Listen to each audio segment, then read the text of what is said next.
I first encountered the internet at the home of a girl from school whose parents were acquaintances of my parents. This was in the early 1990s, in a well-off suburb of Oklahoma City called Edmond. I remember the girl's name well, but it feels unfair to share it. I'll call her Lily Zhang. Lily steered me to a room away from our parents with a beige desktop computer. She typed some characters and tapped the mouse, and the computer burst into a long, staticky screech, punctuated by a series of sharp beeps, as if the machine were hyperventilating. It was an anxiety-provoking sound at an anxiety-provoking time in my life. I was 11, 12. We had recently moved to Edmond from Saskatchewan, Canada, the prairie province where I'd been born and raised. My dad, a doctor, had enrolled in a program at a nearby university to specialize as an occupational physician, part of a plan to relocate our family to the United States, where we could secure more promising futures than the ones available in Saskatchewan. I'd been through elementary school with the same classmates, kind Canadian boys and girls, who treated my high self-regard, considering the circumstances. Bad skin, social obliviousness, tender sensitivity to schoolyard injuries, overenthusiasm about math exams, with gentle forbearance. Because of this, I hadn't understood, upon arriving in Edmond, that I was fated to be a social outcast there.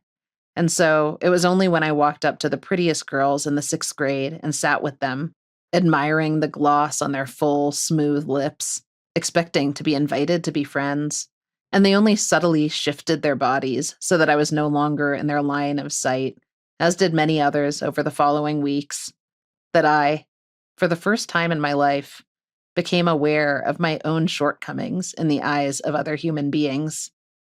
My body itself offended. Not just my brown and eczematous skin, but also my quarter-inch thick glasses and my tummy-first way of moving through the world, even before I opened my mouth. By the time of the invitation to Lily's house, I had a stronger sense of the social hierarchy of Central Middle School, and in turn had grown more modest in my self-presentation, though my internal self-esteem hadn't waned. Lily also occupied a lowly rank, but outwardly displayed major confidence, for which I judged her. Her loud, slightly arrogant voice, the way she hogged the keyboard, conveying pride of ownership, all projection on my part in retrospect.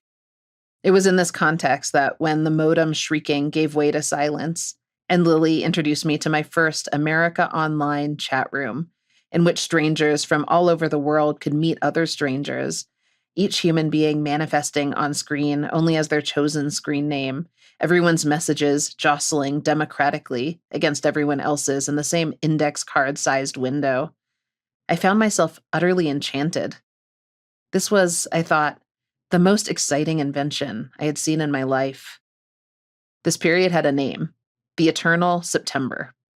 In the formative years of the internet, in the 1980s and early 1990s, old-school internet users who hung out on message boards would get irritated every September when freshmen showed up at universities, received their campus-based internet accounts for the first time, and flooded the message boards. They would use them to, among other things, download naughty images, Jay Furr, an early internet user, told me. In 1989, the British computer scientist Tim Berners-Lee, working at a European institution called CERN, had invented the World Wide Web, a global information system that involved using browsers to open hyperlinked documents. Then, in April 1993, CERN decided to make its World Wide Web source code freely available.